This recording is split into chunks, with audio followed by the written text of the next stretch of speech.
Yo, what's going on out the fight world? This your boy Money back with another one, fam. And this one here is on two big dogs in this fight game.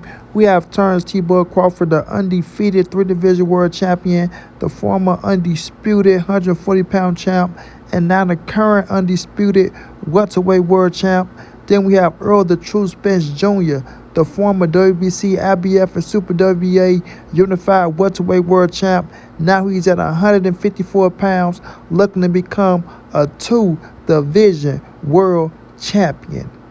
Now, ladies and gentlemen, boys and girls all over the world, we all know Errol Spence took his first loss to Terence Crawford, but now Errol Spence is back on a mission, and he want to let Terence Crawford know, yes, you hooked me, son. You caught the big fish, but it's not over with. It's not over with at all, because you got to see me at 154. You understand? You caught me, but you didn't kill me. You feel me? You caught me, but you didn't kill me. I know a lot of people out there screaming and crying like little girls telling Errol Spence, don't rematch Crawford.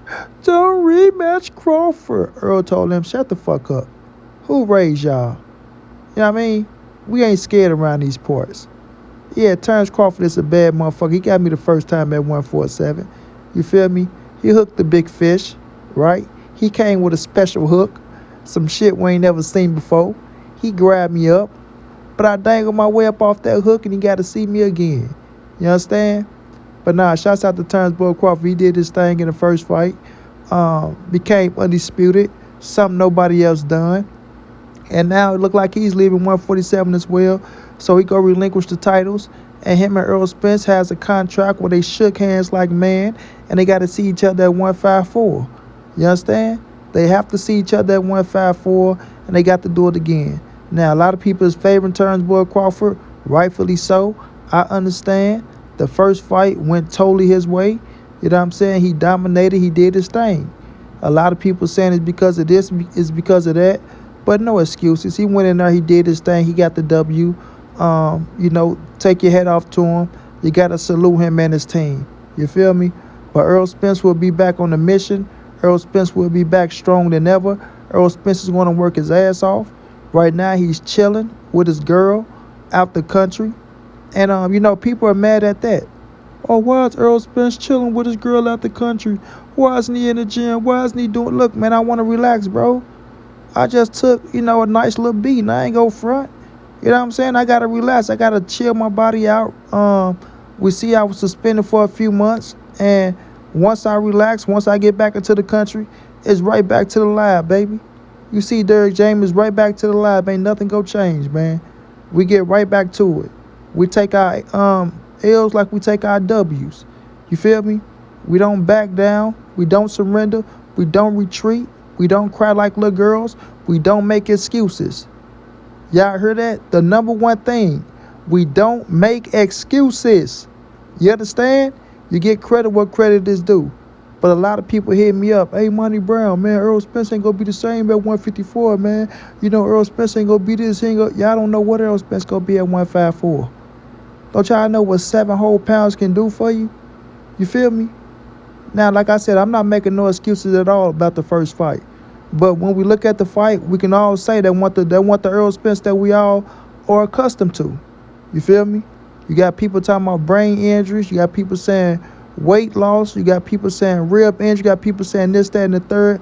I'm not bringing up none of that shit. All I'm saying is that's not the Errol Spence that I'm accustomed to. And I know Errol Spence is 10 times better than what I seen July 29, 2023. You feel me? And I feel like I'm going to see a better Errol Spence at 154 pounds. And if Terence Crawford go in there and defeat Errol Spence at 154, then, we take our heads off to Terence Crawford and we bow our heads again. But this time, I think Team Crawford will be bowing their heads saying, goddamn, you're a bad motherfucker, EJ. Good shit. And we'll do it for a trilogy. You understand? We got one more to go. So I'm just looking for the Errol getting back into the gym. I'm looking for the Errol, putting together a hell of a game plan. I ain't going to say being more focused like he wasn't focused. He was focused as hell last time. Things just didn't go his way. You know what I'm saying? I say this, you picked the wrong night to have your worst night. You feel me? You picked the wrong night to have your worst night. We all know the whole world was watching. That was the biggest fight in boxing of the year. And, it all went Terence Boy Crawford way, and Errol Spence, you want to make up for that. You know what I mean? And that don't mean Terence Crawford ain't going to be in that gym working his ass off, do what he do best, because he's a gym rat as well. And he's going to come prepared, and that's a game plan that you got to be prepared for, because that's a bad motherfucker. But as we can see, Terence Boy Crawford right here holding a shark, I just think he's holding the wrong shark. You feel me? You're holding the wrong shark. The big fish is way bigger than that. It's way bigger than that. Like I say, you caught him, but he got away. You dig what I'm saying? The fish you hold right now is the fish that was inside his mouth. Straight like that. Yeah, I know I got analysis for every goddamn thing. But it's going to be a hell of a fight, man. Now, the thing going to be, is Errol coming back to get a tune-up and then get in the ring with Terence Boy Crawford? Because Terence Boy Crawford might go up, he might want him a tune-up, and then to get into the ring with Errol Spence. I think it's only right. EJ let him get a tune-up when he was out the ring for a year and some change. Now, EJ was out the ring for a year and a half, and he went into the ring with Bud. He didn't make no excuses at all. But now, being out the ring, after this situation, I believe Errol Spence need a tune-up. I believe he need a tune-up, then get into the ring with Terence Boy Crawford. Then let's see what it is. You know what I'm saying? Let's see what it is. So, everybody out there that's going to be crying and screaming and, oh, man, listen, man, why you got to do this, man? Why you got to do that? I feel like they should go right. Man, shut y'all crybaby self up, bro. Shut y'all crybaby self up. This is a business. This is boxing. Like I said, you don't get to redeem yourself in boxing too many times. You know what I'm saying? This is not basketball, football, baseball, hockey, soccer, to where you can get it right next year. That's why boxing is a game of chess, man. You got to make your next move your best move. You feel me? You have to make your next move your best move. And the best move for Errol Spence last time probably was to take a tune-up and then get into the ring with Bud. But we know EJ is a warrior. He's a soldier. He had one fight left at 47, and he didn't want to beat around the bush and beat himself up trying to make that weight twice and then get into the ring with Bud Crawford. So they could have played into Terence Bud Crawford's hands, and now that he's at 154, he can go up there and relax a little bit more. You know what I mean? So we'll just see how it play out at 154. I think it'll be a way better fight. I feel like my dude EJ go show y'all who he really is. You know what I mean? And he go bring that fire.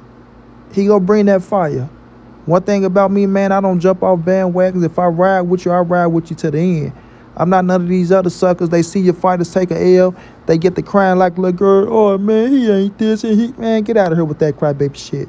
If you go ride with your fighter when your fighter's doing good and he great and everything is beautiful and sweet, the rocket is going up, then you ride with your fighter when the ship is going down. Y'all know who my guys are. EJ, Canelo, Tank, and Wilder. But I love the entire sport of boxing. I get credit where credit is due. I understand Terence Crawford's a bad motherfucker. I understand Shakur Stevenson, Devin Haney. Man, listen, I respect the game.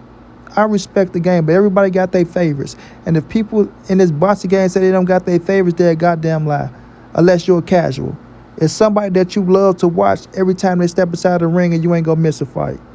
And then Nui is another one of my favorites. That's one of my guys right there. But I'm waiting to see the rematch with this fight go down, man. This is the sport of boxing. This is the sport that we all love. And like I say, when you look at the greats, man, majority of them, they got losses on their record. It's a handful that got that O. You feel me? So Errol Spence is still a great in my book. He will finish his career a great, and he probably finish his career with only one loss on his record, and it'll be to a all-time great in Terence Bud Crawford, and it ain't no shame in that at all. So, like I say, man, we'll see in a few months. Errol Spence will be back. Terence Bud Crawford, congratulations to you once again. But you got to see EJ at 154, and we go see how that thing play out. I'm riding for my guy to the end. Y'all ride for y'all guy to the end, and then we'll just see what it is, bro. Straight like that.